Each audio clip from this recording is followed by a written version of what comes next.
Yang Ya, teriak-teriak soal ini, yang protes, itu siapa sih? Gitu. Kita coba lihatin. Mantan pemain MU. Iya. Bukan. Tapi dalam kasus ISL dengan Boris Johnson, itu pertama kali pemerintah terbuka intervensi. Bang Helmi siap-siap aja. Mentalnya jendela transfer kali ini bakal menyakitkan. Jujur aja, Bang. betul, saya menyakitkan tuh MU. Iya. Saya bilang King Kara lebih ngaco tuh menurut gue sih. Iya. Nah, itu maksud Bukan gua. pandit Jadi, tuh. Analisanya jagoan Coach Justin jauh kemana-mana lah. Oh, itu jelas. jadi itu, Bang. Saudi Arabia yang memiliki yang dari negara Islam yang cukup konservatif itu mau bikin kasino. I guarantee you kalau Saudi jadi bikin kasino, gue yang ke sana. Ini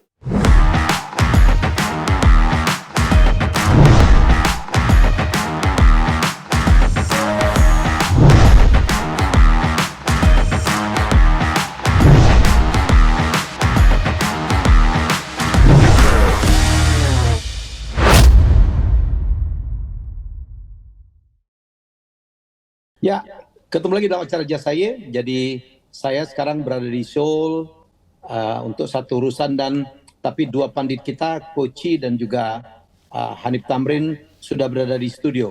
Malam bos. Malam. malam, Bang Helmi. Ini kompetisi selesai. Tapi kita harus ngucapin selamat dulu ya. Indonesia kemarin lawan Argentina yang nggak malu-maluin amat lah ya gitu kan. Betul ini ya? Iya. Viral Coach Justin potongan videonya di TikTok, Bang. Di Twitter juga sama. Sampai akun-akun bola gede-gede tuh ada yang motong nih lagi ngerayain sliding tackle-nya si Asnawi ke Garnacho. Itu karena di tackle pemain MU dia agak sirik-sirik gitu. Justru Kalau itu di yang gue tackle pemain harapkan. Arsenal dia nggak bahas tuh. Gue sebelum pertandingan dimulai itu di DPI gue bilang, Wi, tolong baca WhatsApp gue bilang, tolong tackle Garnacho. Beneran di tackle. dasar cenayang loh. Tapi oke lah ya. Jadi Indonesia bola itu memang mempersatukan bangsa lah ya. Jadi kalau timnas sudah main semua bersatu. Ada calon presiden, calon wakil presiden, satu podium juga aman-aman aja tuh. Gak ada konflik-konflik kan bos. Ya keren banget tuh.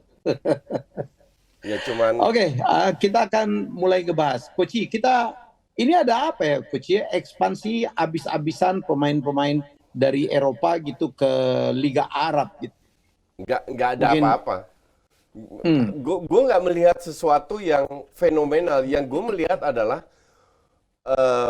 dalam sebuah pasar bebas, pemain memanfaatkan peluang yang dia miliki, yang dia dapetin. Nah, peluangnya sekarang, berapa tahun yang silam kita tahu Cina ngejar banyak pemain, habis itu collab semua. Nah, sekarang Saudi yang ngincer banyak pemain, dan kita tahu semua tujuannya apa. Tujuannya dari 2030, ya kan? Jadi kalau mereka punya duit, mereka menawar pemain, kan nggak ada salahnya. Ya? Bahwa sebagian besar dari pemain datang Chelsea, ya gue nggak ngerti ya salahnya di mana. Undang-undang apa yang dilanggar gitu? Kan nggak ada. Cuman orang kan suka, ya namanya apalagi di Indonesia ya, nggak, bahkan Gary Neville juga kan, Gary Neville dicocok-cocokin, cocokologi atau apa? Cocokologi. Iya, I mean, dan untuk gue tambah jelas lagi pemain kayak Ziyech, Kante, Benzema, mereka kan Muslim. Gue nggak tahu Mendy sama Koulibaly apa agamanya, tapi kalau untuk pemain Muslim kan lebih jelas. Benzema mengatakan saya ibarat bermain di rumah kedua saya, ya kan? Jadi untuk gue, kalau gue seorang Muslim, gue akan merasa lebih nyaman juga kalau main di Saudi. Apalagi duitnya gede. Memang ujung-ujungnya duit, ya kan? Kalau ada negara non-Muslim yang bayarin mereka lebih gede, diambil juga. Kan inilah hukum pasar bebas. Yang faktor added value-nya, nilai tambahnya ya kebetulan di Saudi adalah negara Muslim. Jadi lebih gampang lah kasarnya begitu. Jadi salahnya di mana? Nggak paham gue. Kita coba Nip. trace deh. Ya, silakan nih. Yang teriak-teriak soal ini, yang protes, itu siapa sih? Gitu. Kita coba lihatin. Mantan pemain MU. Bukan. Mayoritas Siapa nih, Bang sih? Helmi, yang teriak-teriak protes soal ini, itu yang punya kepentingan membela Premier League menjadi tetap liga utama yang paling tinggi exposure-nya. Kita ngomongin Gary Neville, kita ngomongin Jamie Carragher, kita ngomongin pemilik atau yang related sama klub-klub yang ada di Premier League gitu. Karena kepentingan mereka adalah ya liga dengan komersial tertinggi gitu kan. Kemudian hak siar dengan nilai Value termahal ya. gitu. Tertinggi juga, Itu termahal. yang sentimen. Ada nggak statement apa kontroversi dari Itali? Nggak ada. Kontroversi Di dunia nggak ada. nggak ada gitu loh. Cuman dari Inggris semuanya. Gue bilang kalau seandainya apa yang lu katakan benar, ini sebuah reaksi yang berlebihan, lebay. Iya. Karena kita hanya bicara segelintir pemain. Kita tahu pemain-pemain yang ada di sini, either usianya mendekati pensiun, Betul. atau mereka benar-benar incer duit besar. Iya. Kita juga tahu Kroos, Modric, Zaha, dan Kroos, Modric, Zaha, ada berapa lah? Iya. Itu menolak. Lukaku. Atau Lukaku ya. Itu menolak. Dan itu kan nggak ada salahnya juga ya, suka-suka lu. Iya. Mau cari duit, kalau Messi cari duitnya di Inter Miami, Iya. gede juga duitnya, atau ke Saudi. Iya. Apakah ada yang mempermasalahkan kalau Inter Miami datangkan Messi? Banyak. Dan kemungkinan besar Busquets sama Alba juga ke sana. Nggak ada yang mempermasalahkan. De Gea Saudi juga kemungkinan. salahnya di mana? Gue mau lihat. Nggak ada sih. Karena Ya, terakhir De Gea juga kemungkinan ya. Ya. Ya, Auba. Auba. Ya. Auba, Statement terakhir yang Auba, De paling- Gea, ya. Ya, yang paling nyelekit ya kalau gue bilang itu dari Jamie Carragher yang dibilang kalau yang Itu orang selalu nyelekit tuh. Iya emang Bang. Gue nggak suka banget tuh ngomongnya Iya nggak pernah Liverpool bener soalnya lagi. banyak Kok kali dipakai gitu? kepentingannya gitu. Kalau kita lihat Iya, Kalau iya. Neville nyelekit nggak? Lumayan. Lu main kardus. Tapi dibandingkan Gallagher, saya bilang King Kara lebih ngaco tuh menurut gue sih. Iya, nah itu maksud Bukan gua. pandit Jadi- tuh. Analisanya jagoan Coach Justin jauh kemana-mana lah. Oh, itu jelas. Jadi itu Bang. Nggak bisa Statementnya dipanding.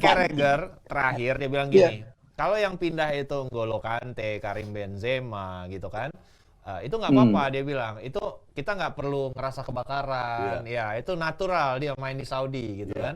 Tapi kalau yang udah mulai pindah itu adalah Ziyech, Hakim, Callum Hudson-Odoi, Ruben Neves yang Oh ya, masih Odoi, ada ya. di prime-nya dia, prime usia produktif bermain.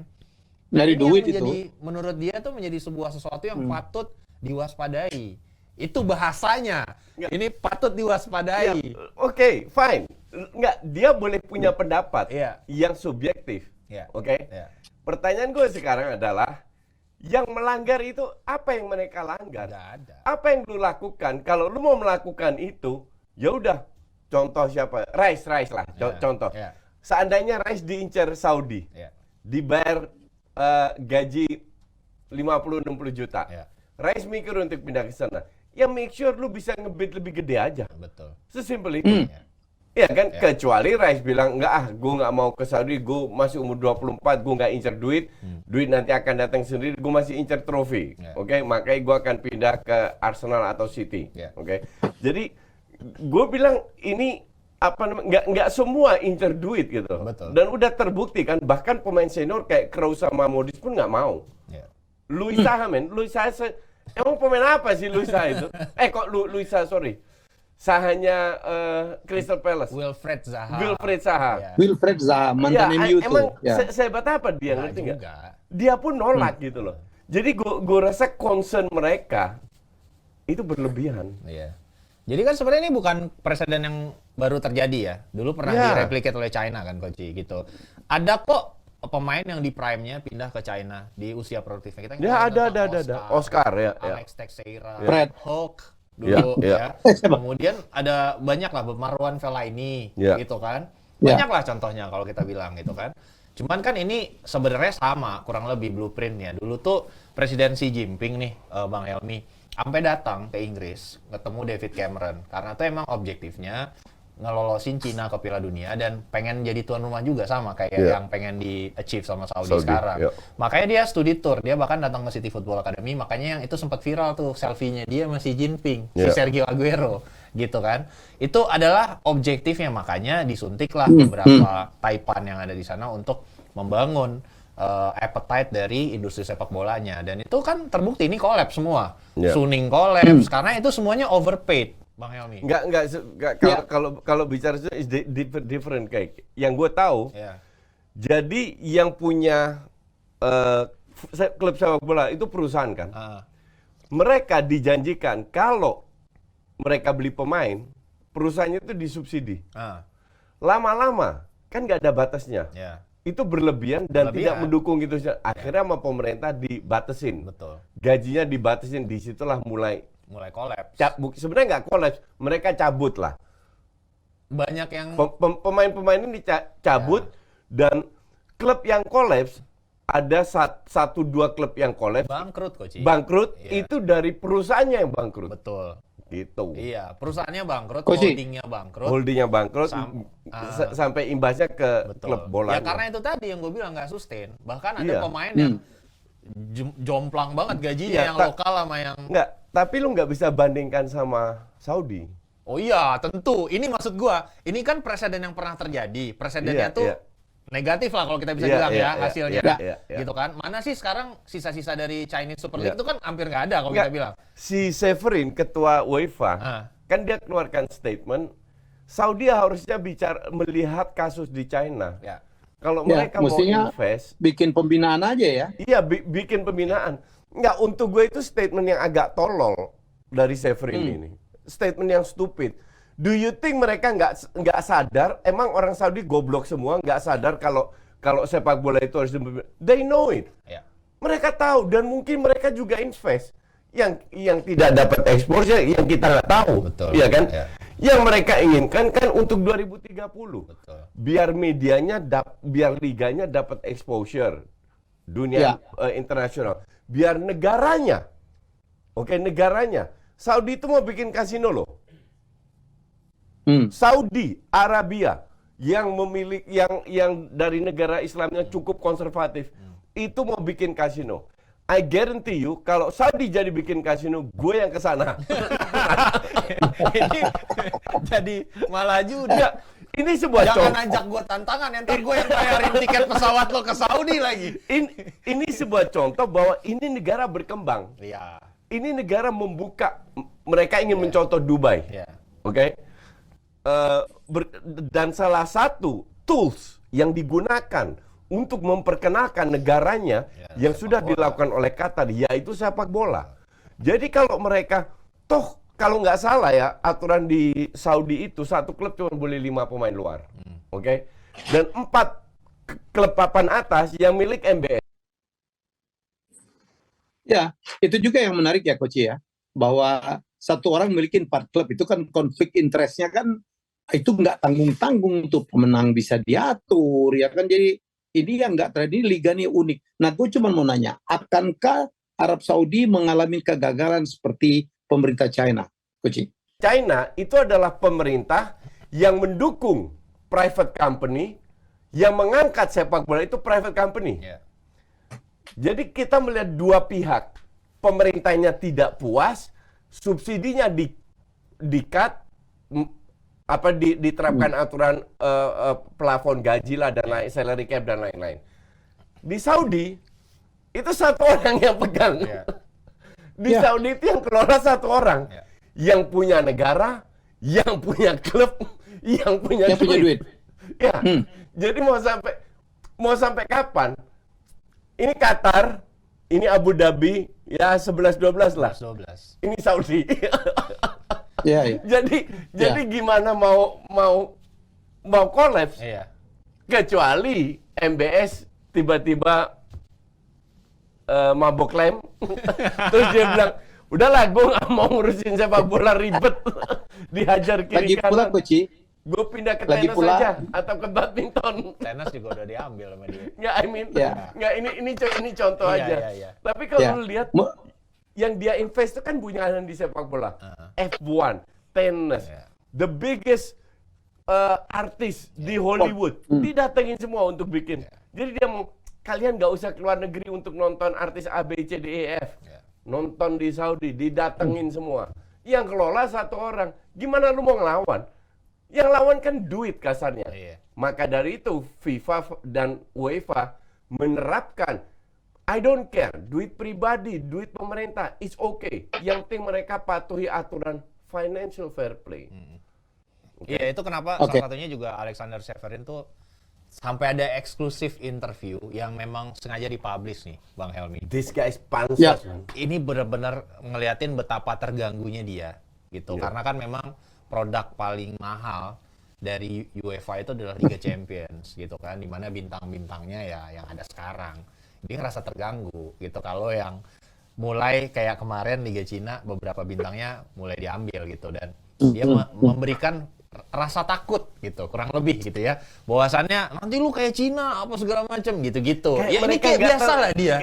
Do you think orang Arab bodoh gitu? Iya. Kayak mereka nggak tahu aja. Ini resource-nya unlimited. Mereka pelajari semua. Iya. Kenapa di China gagal, dan mereka tahu bahwa di Saudi tidak akan seperti China, seperti yang gue sudah jelaskan tadi.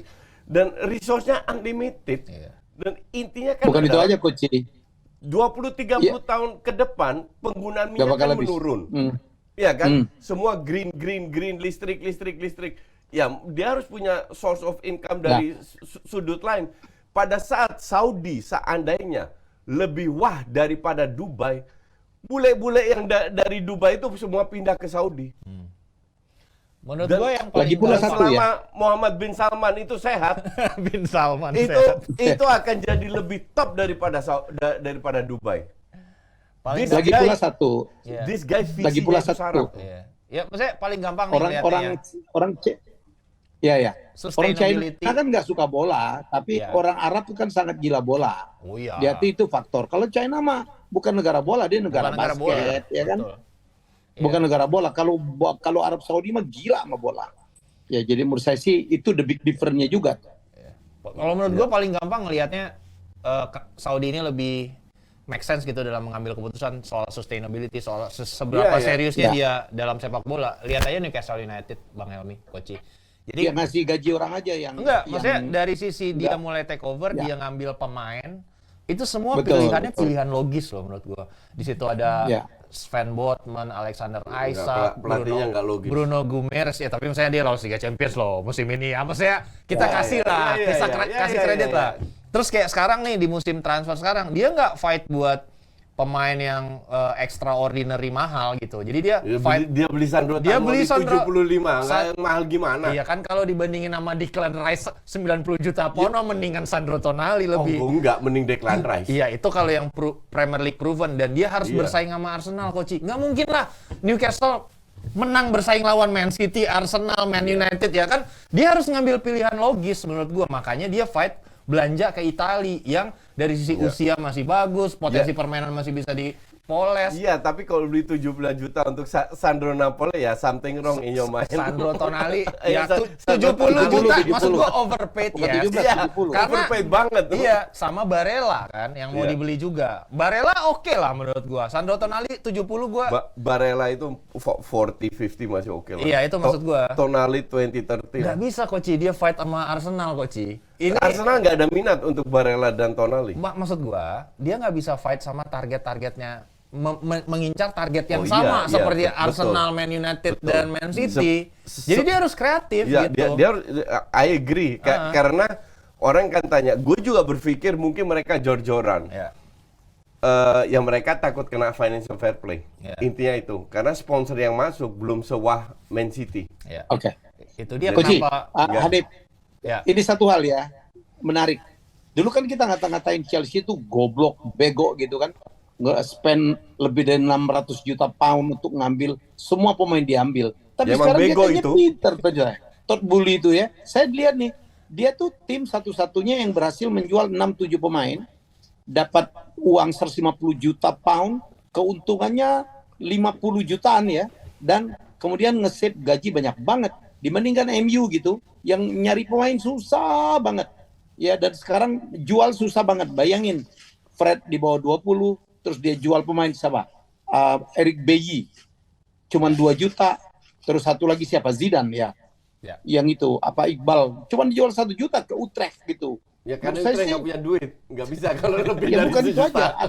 artinya Todd Boehly ini pintar dong Chelsea. Jadi kemarin waktu orang belum panik dia beli pemain, kita bilang bego, goblok, ternyata dia sekarang panen tuh jual pemain. Enggak, Gimana? that is not true. I don't agree dengan your statement. Jadi gini, kalau kita bicara, you tadi bandingkan dengan MU, oke? Zidane itu nggak perform sama sekali. Kalau nggak dia udah at least diberi kesempatan. Sebagai start pun nggak pernah main, oke? Jadi value-nya apa sebagai pemain youth? 1-2 juta. Kalau Fred 20 juta untuk gue terlalu murah dan feeling gue itu cuma gosip dari media. That is not true juga. MU sekarang kasusnya MU. Nah sekarang gue bela MU nih. Mereka itu their hands are tied. Karena pemilik baru itu nggak jelas. Oke, satu. Jadi you cannot judge MU pada saat ini. Gue yang non-fans MU aja gue nggak berani ngejudge. Oke. Karena pada saat Qatar masuk, mereka jor-joran. Nah, salah semua kita kan. Kita harus tunggu dulu, kita sabar dulu. Kita ke Chelsea. Kalau you bilang Chelsea jual besar-besar, enggak juga. Ini pemain sudah punya nama loh. Yang dijual itu bukan pemain kemarin sore. Pemain yang Ziyech. Lihat di Piala Dunia kayak apa. Datang dari Ajax. Of course dia punya value. Berapa dijual? 40? 50? 20, 30. Ya. Kante. Free. Kante free. Free karena kontraknya habis. Karena memang ada kontrak. Koulibaly baru dibeli setahun. Dibeli dari Italia berapa? 30 doang. Ya. Jadi yang gue pertanyakan belum Havertz saja 65. Oke? Karena memang value-nya masih ada. Kalau Havertz sepakat, still masih ada, young. Belum Mason Mount 50-60, belum apa. Gue tidak melihat hebatnya Chelsea untuk menjual dengan harga tinggi. Karena harga yang dijual itu confirm dengan maksud pasar. gue gini loh, gue punya data, dari penjualan 6-7 pemain itu, Chelsea itu untung 50 jutaan, dan dapat uang 150 jutaan, sama nge-save gaji gitu. Oke, kenapa mereka Jadi menjual? Kita dulu pikir, ya karena kelebihan pemain, enggak, bukan itu isunya. Dulu kan kita pikir, wih Chelsea gila, selalu overprice. Ternyata sekarang dia ngebuktiin loh. Antara dulu harga pemain itu dia beli, dengan yang dia jual sekarang, dia untung. Kumulatif 6-7 pemain itu 50 juta pound sterling. Menurut gue sih, lu keren ini gitu. Pinter juga ternyata. Enggak yang seperti kita bayangkan. Kalau 50 juta untuk jual 6-7 pemain, ya gue bilang biasa aja. Untungnya loh, untung. Iya. Revenue-nya 150-an. Lebih smart Ajax jual Anthony beli berapa dijual 100 juta. Iya. Nggak mungkin, maksudnya gini Tapi kali, gue coba kan, bridge kali ya Bang Helmi. Ya. Poinnya Bang Helmi mungkin gini, secara historik ya, kalau gue ngelihat ya, secara historik, Chelsea itu kalau jual pemain selalu bagus Coach. Bahkan di masa terburuknya aja, dia di situasi tawar yang buruk nih. I agree. Maksudnya Diego Costa, kita ngomong deh, skandal dia sama Conte nge-SMS, ngasih tahu lu nggak dibutuhkan lagi. Kalau lu udah itu tersebar kemana-mana, klub pasti nawar lu murah. Tapi dia masih bisa jual Diego Costa mahal banget ke Atletico gitu. Terus juga Alvaro Morata, kita ngomong dibeli mahal, dijual juga masih mahal banget. Lu nggak bisa ngomong gitu nih. Karena yang lu katakan itu masih di bawah manajemen paham Abramovich. Poin gua adalah sekarang totally different management. Ngerti? Poin gua adalah secara historis Chelsea pernah begitu. Sekarang di manajemen yang baru, mungkin poin Bang Helmi itu adalah gini Coach. Kalau misalnya kita ngelihat kelebihan pemain Chelsea yang banyak, dengan posisi sebagai, kita juga udah bahas ini di derby, yang sebagai direktur sepak bola lo harus ngelepas pemain banyak dengan valuasi transfer yang tinggi di satu jendela transfer. Itu tugas yang maha berat gitu. Mungkin Bang Helmi nyium ada wangi-wangi KKN-nya. Gue gitu. sih melihat faktor kebetulan Saudi lagi buka pintu. Betul. Itu aja. Dan kalau Saudi nggak buka pintu, itu pemain stuck di sana semua. Stuck di sana dan nggak bakal dijual sebesar itu. Betul. Dan kalau kita korelasiin ada KKN atau enggak, atau something fishy lah ya, nggak sama Chelsea doang kok Bang. Karena kita ngelihat nih ya, Thomas Partey di Arsenal itu juga mau ditawar sama Saudi. Jadi ini practically mana yang bagus mau pindah, itu sekarang opportunity-nya ke Saudi tuh gede banget mau diterima. Udah terbukti kok Ruben Neves non Chelsea dengan harga tinggi juga pindah. Jadi kebetulan aja ada sebuah negara yang buka pintu dengan harga tinggi. Chelsea offload. Dia menguntungkan Chelsea. Kebetulan pemain-pemainnya memang bagus. Betul. Tapi kalau kita bicara Chelsea smart atau enggak, ya lihat aja Mudryk 100 juta. Enggak, mungkin gini Bang, kalau misalnya emang lagi nggak ada Saudi yang spend kayak gini, kita belum tentu tahu manajemennya Burnley ini bisa ngelepas begitu banyak pemain dengan dengan valuasi segede gini dan beban gaji segede gini. Berat Bang, kayak Juventus deh musim lalu, belum ada nih Saudi spend nih.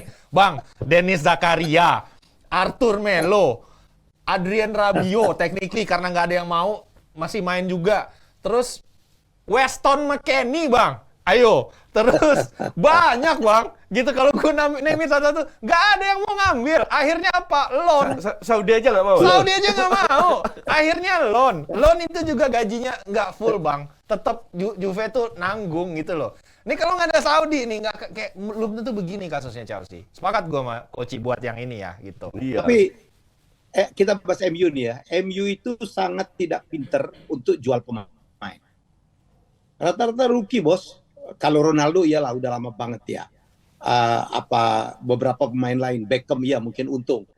Dia untung terakhir itu cuma jual Daniel James bro. Bayangin Jadon Sancho overpriced kalau jual murah. Semua nih pemain MU. Maguire dilepas juga pasti rugi. Ya jadi menurut saya ini aneh juga. Jadi dulu mungkin saya tuh ngerasain ya sebagai fans MU dulu kalau MU main mau beli pemain seluruh pemain di seluruh klub di seluruh dunia tuh mahal-mahalin. Dulu kan ada gerakan MU kan anything but United gitu. Tapi kalau jual nggak ada yang mau beli, belinya tuh murah-murah semua. Itu yang gua rasain.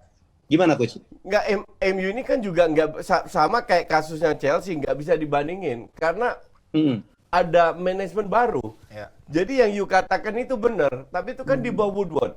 Woodward keluar, Murtough masuk, Erik ten Hag masuk, memang masih belum kelihatan lah. Tapi pembelian Martinez segitu, Casemiro kan they deliver. Malaysia sebagai channel cuma 17, they all deliver. Eriksen gratis. Yang cuman flop itu kan dibuat yang dari sisi harga ya, itu kan cuman Anthony yang kemahalan. Yang lain kan enggak. Orang bilang, oh Casemiro kemahalan. Gue rasa dengan harga 60 juta, value-nya itu 2 kali lipat apa yang dia deliver musim lalu. Jadi gue rasa tidak fair juga untuk menilai MU sekarang. Tunggu at least 1 musim lagi dengan Qatar. Yang lucu, gue nggak tahu ini gosip atau enggak ya. Katanya yang gue baca, mungkin hoax ya. Kalau Qatar masuk, dia mau balikin Ole. Jadi masuk Dalam dalam jajaran. Iya. Ole Gunnar Solskjaer. Tapi I can guarantee you, Erik ten Hag nggak mau diintervensi yang aneh-aneh. Karena mungkin gini Bang Helmi, pemain MU yang harus dibuang sekarang itu sebenarnya deadwood yang memang bagian dari masa lalu. Sekarang pertanyaannya gini, gimana lu mau membuang pemain yang sebenarnya udah nggak kepake, nggak perform, yang akhirnya lu buang, lu pinjemin juga, itu susah lah. Kalau udah ketahuan kayak gitu, orang juga malas belinya. Pemain-pemain contoh kayak Alex Telles, udah dipinjemin lagi kan sekarang ke Antah Berantah, balik lagi mau dijual juga udah nggak ada value-nya, gitu kan. Terus juga pemain yang ada sekarang yang nggak kepake kayak McTominay, gitu kan. Mau jualnya kemana? Liga Skotlandia, gitu kan. Agak susah Bang Helmi. Udah gitu. ditawar oleh West Ham dong. Keren. Iya, gitu maksudnya. McTominay 5 gol men. Iya, atau misalnya Harry Maguire yang kita semua tahu mungkin yang mau ngambil Spurs gitu kan. Leicester atau Spurs gitu. Jadi agak susah Bang, itu pasti kan kalau jualnya tuh jual ruginya tuh rugi banget gitu. Enggak, gue rasa kalau Fred ditawar 20 juta itu masih mahal. This guy value-nya 2 juta. Sedikit dari Zidane. Ayam tanpa kepala ya Fred. Ayam memang saya baca juga satu statement Erik ten Hag udah mulai kesel ya karena belum putus-putus juga pemiliknya, sehingga dia untuk strategi beli pemainnya menjadi sangat terganggu dan dia cuma dikasih budget $120 juta plus penjualan pemain. Penjualan pemainnya murah-murah. Hari ke-7 jendela transfer. Pemilik klub aja belum jelas. Bayangin dia nggak bisa kerja loh buat ngebangun tim baru depan. Ngebangun itu depan pressure gede banget dari pelatih. Wajar dia marah. Harusnya Dan bisnis transfer itu udah dikondak ketika lo masuk pramusim, Iya. udah selesai. Idealnya Iya, begitu. Ya, Gue lihat bayangin ya, coach itu benar ya untuk menentukan apa pemenang itu walaupun sudah disetujuin katakanlah dimenangkan oleh Qatar itu masih butuh hampir 12 minggu untuk persetujuan IPL ya. ya, Ya. betul. Itu Newcastle take over-nya terus setahun loh. Iya. Setahun. Cuman persetujuan sih gue bilang sih formalitas ya. Karena yang beli ini kan bener-bener bukan orang private lah, bener-bener orang Ya. yang punya kaitan dengan yang punya negara lah, kasarnya begitu.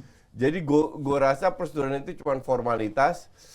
Kalau nggak dikasih, seandainya dibatalin, lu mau gue cut supply LNG lu ntar di winter ya, kayak gitulah mainannya ntar. Kalau lu setujui, gue akan supply lebih banyak lagi dengan harga murah. Agak I mean, dipercepat. this kind of games it happens, ngerti nggak? Cuman kalau seandainya ketok palu Qatar sekarang, at least Ten Hag bisa ngelihat, bisa bikin list. Gue mau pemain ini. Ya. Tinggal ngomong Atau di dibikin mereka, paket-paket lah ya. Qatar, lu mau kasih gue berapa duit? 400, 500, oke, kita belanja segini. Udah mulai nego sambil menunggu simultan nunggu IPL. Tapi IPL untuk gue sih is not an issue. Ya IPL itu Ya, atau- kenapa Newcastle jadi masalah? Karena kan pada saat 2 tahun yang lalu si Saudi ingin beli Newcastle, ada kasus Khashoggi, Asasi manusia ya. human Ya. rights Khashoggi yang Khashoggi. dibunuh di Ya. kedutaan Di Saudi. kedutaan yang dicop-cop badannya. Ya, dan itu kan mendapat exposure di dunia. Iya. Maka dari itu ada delay sedikit lah biar membuat semua pihak agak cooling down. Tahun depannya baru di-approve. Iya. Kalau ini Qatar kan is not an issue. Iya. Justru Inggris butuh Qatar untuk LNG-nya. Iya. LNG itu liquid natural gas. Jadi ini menjelang winter. Oke. Mereka butuh karena Rusia masih perang. Ya, sangkut pautnya ujung-ujung ke politik juga. Iya, nanti pasti ada keberatan dari beberapa pemilik klub Premier League pasti. Bang Pasti. Helmi. Pasti ada yang menyuarakan, tapi nanti Qatar pinternya nge-pushnya lewat pemerintah. Jadi nanti dia Ya. pushnya lewat politik, di mana sama kasusnya kayak ISL, European Super League, ketika itu terjadi pemerintah step in. Pemerintah akhirnya menekan organizer competition untuk ini nggak boleh sampai akhirnya ke level klub. Nah ini menurut gue bakal dibalik. Itu Pressure-nya. pemerintahnya Boris Johnson. Iya. Ini Boris Johnson. pertama kali dalam sejarah Liga Inggris pemerintah secara terbuka Terbuka intervensi. intervensi. Biasanya mereka mengintervensi itu lewat lobbying, nggak terdeteksi. Ya. Tapi dalam kasus ISL dengan Boris Johnson itu pertama kali pemerintah terbuka intervensi. Nggak Jadi tahu nggak ada itu sekarang ya, Coach? apa? Ya nih, nggak ada statuta FIFA-nya ya? Nggak Nggak ada. Nggak ada. Cuman sekarang feeling gue lebih lobbying aja. Jadi di bawah, di belakang, behind the scene, mereka ngelobi dan everything. Bang Helmi goes well. tahu lah sekarang Prime Ministernya Inggris siapa gitu kan. Jadi Dia itu lah. pasti main itu pressure-nya bang lebih deket lah pasti gitu. Siapa Bahkan namanya? Sunak ya? iya yang ya lu ya gitu lah Dia Bang. pedagang. Coach, jadi gue kebayang jadi Erik Ten Hag ya. Cuman dapat duit 120 juta dolar, katakan dari Teles 2 juta, ada dari Eric Bailly 2 juta, dari Zidane 1 juta, itu cuman 123 juta. Lalu lo mau belanja apa? Makanya susah dia nawar. Mason Mount kemahalan masih. Kemudian back Korsel itu masih mahal. Kemudian penyerang Denmark itu juga masih mahal. Gimana lo? Sementara dia harus punya striker, harus ganti De Gea. Waduh, berat banget untuk MU ya. Gue rasa mereka mungkin di belakang layar coba nge-push ya. Nge-push Glazer untuk jual atau enggak. Ini Yang memang jadi kurang ajar bencana nih Glazer untuk ini. sebuah pihak adalah Glazer nggak mau ngejual. Stay. Itu Karena disaster. Redcliffe sudah mundur. Iya. Redcliffe sudah mundur, tinggal Qatar. Nah, opsinya dua, jual ke Qatar atau enggak sama sekali. Iya. Nah, ini yang sekarang dipush oleh fansnya, dan Erik Ten Hag suka nyindir halus bahwa dia butuh keputusan. Iya. Bahkan sama UEFA udah ditegur juga, kalau lu kayak begini terus lu nggak bisa ikut main Eropa. Untuk gue itu nggak masuk akal juga UEFA negur. Tapi ya Glazer, this is Glazer. Iya. Bang Helmi siap-siap aja. mentalnya jendela transfer kali ini bakal Ya. menyakitkan. Jujur aja Betul, bang. saya menyakitkan tuh MU. Iya. Karena aneh Bayangin banget ya, ini nggak tuntas-tuntas. Musim dingin udah puasa nih. Musim dingin harus beli tiang listrik, minjem tiang listrik Wood Wegors itu. Saking nggak punya duit gitu. Sekarang juga bentar, nggak bisa main, nggak bisa beli 12 juga. minggu ya. Ya nggak, maksud gue gini, kalaupun akhirnya kejadian, jadinya kan window buat negosiasinya mepet banget Coach. Iya. Akhirnya Iya. kalau nggak kayak kejadian ya, kalau nggak overpaid, akhirnya ngambil pemain yang bukan inceran utama. Itu adalah Betul, implikasi jatuhnya dari kejadian itu. Iya. Makanya ini Terus- menurut terus gue kalau nggak perform Erik Ten Hag disalahin. Erik Ten Hag yang disalahin gitu. Karena kan ini Iya. dan secara situasi sebagai direktur sepak bola Manchester United, John Murtough atau Richard Arnold sekarang mau point of negotiation-nya bingung karena lu digetok sebelum negosiasi udah digetok. Udah nggak masuk akal Coach. Iya. Maksudnya Iya. seorang Randall Kolo Muani dihargain 100 juta karena simply yang nawar Man United. Kalau coba Juventus atau AC Milan mungkin 50 juta Iya, doang. iya. Rasmus Hojlund 100 juta udah nggak make sense buat gua. Hanya Nggak make karena sense, nggak United make yang ngincar gitu. Rasmus Hojlund itu gue value itu 15-20 juta. Nggak lebih dari itu. Karena yang datang Serius. MU, Bang. I'm not joking. Serius. Yang datang MU, dia cuma Ini bikin 13 gol. Persis Iya. yang gue katakan waktu Sancho beli 90. Gue bilang Sancho itu value-nya nggak lebih dari 30 juta.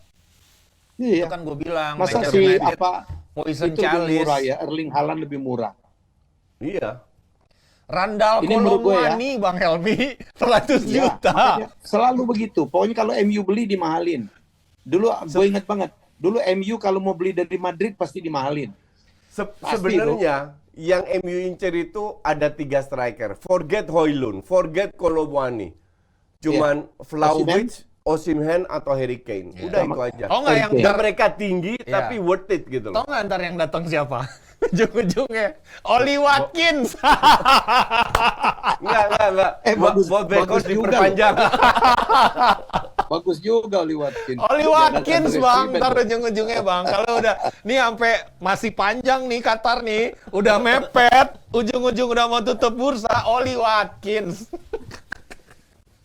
Gue pikir ya, MU tuh ngamuk nanti di jendela musim dingin tahun depan. Baru ngamuk. Karena Qatarnya udah Ya. masuk, ya kan, udah stabil, Ya. keuangannya udah bagus, udah masuk UCL juga Sponsor baru baru ngamuk masuk tuh. semua. Iya baru masuk semua, baru tahun dibawa oleh depan si ngegas. Qatar itu sendiri, baru ngamuk tuh. Tahun depan Jadi boleh Arsenal nanti dibeli kita Kuwait. Mbappe masuk, ya kan? Koci, Neymar masuk. Koci berharap pengen Tahun depan ikut Arsenal dibeli Kuwait. pengen ikut join party gitu, padahal nggak ada yang ngajak Lego. Arsenal. Nggak ada yang ngajak bang, pengen kuat tiba-tiba. Kalian tahu ya, prediksi gue selalu bener ya. Jadi jangan ketawain gue Kali ini sekarang. enggak. Nanti Kuwait bener masuk mau beli Arsenal nangis semua loh. Kali ini Pemilik Lebih Arsenal, jor-joran Kuwait. pemilik Arsenal sama pemilik MU kan 11-12 kemarin aja yang pemilik Spotify nawar dia kagak mau lepas Koci. Ya karena bukan duit petrodollar. Oh iya ya, masih ada limitnya ya. Arsenal itu value-nya Nih. 1,5 2 miliar, ya Nih. dikasih 4 miliar udah lepas Lo lah. tau nggak? Atau yang nawar ini saudagar dari Afrika gitu. Iya nggak apa-apa. Lo tau nggak ya? Ada dua klub Inggris, ada dua klub Inggris hebat banget, Arsenal sama Liverpool, boleh hebat, boleh di atas MU, tapi yang nawar nggak ada loh. Nggak ada yang nguber gitu, sampai berantem kayak. Nggak sebenarnya Gua nggak tahu. FSG itu ada yang nawar. Liverpool itu Terus? ada yang nawar, cuman si Henry ini nggak mau jual mayoritas, Iya. cuman mau 10-20. Jadi yang Qatar mundur. Makanya tinggal tunggu waktu aja Arsenal juga dijual. Lepas ya Koci, Ngarep.com tuh. retirement plan. Kita ngomong tentang Kai Havertz dong, pindah dari Chelsea ke Arsenal, coach gimana coach? Ya gini ya, sebagai fans Arsenal kita nggak bisa berharap kalau Mbappe akan ke Arsenal. Jadi apa saja. Jadi sesuai dengan budgetnya Arsenal, ya Havertz aja. Iya. Tapi Havertz, gua harap ya kita sebagai fans kan cuma bisa berharap. Si Arteta ini bisa memanfaatkan kualitasnya Havertz, yaitu tidak sebagai striker, tapi dia menggantikan Granit Xhaka. Ya. Di mana di tengah di belakang striker ada dua pemain kreatif. Dua pemain yang bisa memberikan assist. Sekarang kan Odegaard terus. Terlalu tergantung sama Odegaard. Dan Odegaard nggak selalu main bagus. Oke. Semoga Havertz bisa lebih bangkit lagi. Nggak diincer golnya. Sekali-sekali oke lah. Tapi lebih diincer assist-assistnya ke Gapsus. Sehingga peran Gapsus tidak kayak tahun lalu turun terus ke bawah. Tapi lebih di depan ngincer untuk cetak gol lebih banyak. Feeling gue sih strateginya musim depan seperti itu. Atau alternatifnya dia kan bagus banget main di nomor 10 ya Coach. Di Leverkusen waktu itu ya. Ya bisa jadi Odegaard yang dimundurin jadi nomor 8 gitu. Nggak mungkin. Bisa jadi ini gue bilangnya. No, I tell you nggak mungkin. Karena Kevin De Bruyne memainkan perannya itu di City Coach. Gitu. Cuman dan kita Odegaard is not the Bruyne. Iya, kan kita ngomongin Arteta ya. Arteta kan copycat lah. Kalau kita bilang kan strateginya mirip lah gitu ya. Mirip-mirip lah gitu. Jadi bisa jadi kalau misalnya ada penumpukan atau misalnya lagi ada cedera gitu, itu bisa dilakukan. Karena kan sekarang ada kemungkinan Partey dilepas Ya, gitu. kalau enggak bisa juga Partey digeser lebih ke depan untuk pelapisnya. Karena Odegaard pun gue bilang butuh pelapis. Oke. Partey bisa digeser, tinggal DM-nya Rice sama Jorginho. Kalau Rice datang. Ya gue sih Gara-gara City hari ini ngebit ngeselin. dia bete. Gue udah bilang kemarin. Gua harap kalau seandainya dia pindah ke City, mainnya kayak Mudryk tuh. Atau kayak Calvin Phillips. Iya. Betul. Beli 100 juta di bench tuh. Kayak Mudryk. Banyak. Dia bete banget. City ikutan di Clan Rice. Dia udah pede semalam. Wah dateng nih. Dia bilang gitu kan. Kena sama Arsenal ngebit Mudryk. Dilewatin sama Chelsea. Ya udah ambil aja Mudryk sekarang biar mampus lo sama Mudryk. Ntar Rice juga gitu Maya. Kayak Mudryk. Oke, kita ke City nih. Gue kaget tuh Ilkay Gundogan yang merupakan pahlawan ya di game-game terakhir gitu. Kok dilepas sih gitu ke Barcelona? Menurut gue andai juga. Bernardo Silva juga kemungkinan akan ke Arab. Jadi ada beberapa pemain dari City itu dilepas-lepas. Strategi apa nih Nip? Iya, kan ini udah ada di interviewnya ya, Bang Helmi. Pep ini tuh demanding banget, salah satu pelatih paling demanding di dunia dan draining, menguras psikologi pemainnya setiap musim karena tuntutan perfeksionisnya yang begitu tinggi. Itu diakuin oleh semua pemain, gimana mereka ngerasa setiap akhir musim tuh hampir secara psikologi tuh kelelahan banget lah under Pep gitu, dan dia harus menemukan cara untuk terus-terusan setiap musim memotivasi kembali timnya untuk bisa terus juara gitu. Dan kita tahu emang kalau Gundogan kan emang kasusnya memang kontrak sudah habis gitu, dan Pep berusaha membujuk tetap memperpanjang, tapi memang dia pengen udah dari musim lalu sebenarnya pengen merasakan pengalaman yang berbeda. Itu juga sama kayak Bernardo Silva, bahkan ada interviewnya gitu kan pas waktu ditanya kemungkinannya ke Barcelona pada saat itu ketika Barca ngeluarin duit dari tuas finansialnya gitu. Nah, sebenarnya kan ini yang dicari penggantinya juga ada nih Bang. Makanya ada Kovacic di situ dengan mahar 30 juta itu juga udah confirm kan gitu. Dan ini kan lebih kepada tambal sulam kalau kita lihat. Kovacic kan juga udah cukup mateng gitu usianya, 29 mau 30 gitu kan. Transfernya juga murah dan masih ada usaha untuk mendatangkan si Declan Rice dengan cara barter nih. Jadi si Calvin Phillips yang dikasih ke situ tambah duit dikit gitu kan. Karena pun dia mau cicil, bukan barter. Iya, kalaupun misalnya nih Declan Rice ke Arsenal, West Ham tetap belinya Calvin Phillips Koci. Dan akhirnya nanti City dapetin nge-quote 55 juta pound.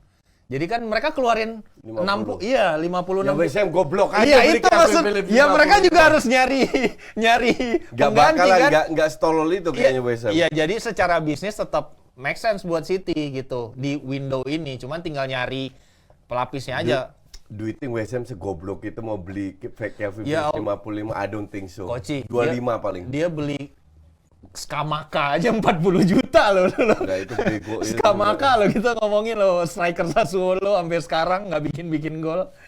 Ya itu gue kadang bingung itu klub-klub itu scoutingnya kayak apa itu. Iya makanya gitu. Karena opsinya nggak banyak mereka dan ya gitu lah. Lu kalau nggak punya opsi banyak justru lu harus bikin network. I mean pemain kayak Skamaka itu di Portugal sama di Prancis banyak. Di Portugal dan di Prancis banyak benar. Yang selevel Skamaka yang jauh lebih murah. Dan begitu juga selevel Calvin Phillips. Iya. Ya, tapi kan Calvin Phillips sempat bagus lah Koci gitu. Makanya kan Enggak juga, nggak pernah gue bilang dia sempat bagus. bagus sampai MU aja pengen loh waktu itu. Ya MU semua diincar, nggak ada pemain yang nggak diincar sama MU. Ya barangkali kayak Jack Grealish nanti musim kedua bersinar kan bisa aja gitu. Bisa ya, bisa enggak. Bisa. Iya, banyakan ke enggaknya kayaknya. Oke, udah cukup lama kita ngobrol. Terima kasih Ya. Koci, terima kasih apa. Thank you. Jadi minggu depan insya Allah kita akan bergabung lagi di Jakarta ya untuk semua. Mungkin Koci ada yang mau disampaikan tentang apa yang harus dicermatin sekarang kan karena Nation League keren juga ya kemarin ya hasilnya ya. Jadi Ya, Spanyol tiba-tiba hasilnya menjadi tapi juara. permainannya jelek banget. Gue rasa ini kan lagi off season ya, off season. Tapi semua klub ini justru aktif. Dalam arti cobalah untuk kalian penonton Jasaye pada saat off season kita pelajari sepak bola dari sisi yang lain, bukan dari pertandingannya. Ya. Ya. 1-2 bulan kita lihat sistemnya lah, apalah budayanya lah apa. Itu kalian bisa bertanya di kolom komentar. Nanti kita bisa atau gue bisa menjelaskan kira-kira seperti apa. Jadi kita manfaatkan 2 bulan off ini tidak bahas pertandingan tapi bahas faktor-faktor lain yang membuat sepak bola ini tetap menjadi industri olahraga nomor 1. Termasuk transfer ya. Ya, termasuk transfer. Nip, ada yang mau disampaikan Nip? Ya, sama buat penonton Jasaye kalau ada yang intrik terkait di luar lapangan terutama mungkin yang terkait sama transfer, scouting, gimana sistemnya gitu. Bahkan ada beberapa mungkin yang bisa dibahas lebih dalam gitu. Kayak yang paling menarik menurut gue United gitu. Karena mereka punya tim yang baru dan cara bekerja yang baru dan tantangan yang luar biasa. Mungkin Bang Helmi bisa bikin nih episode spesial United belanja. Karena fansnya terlalu lebay.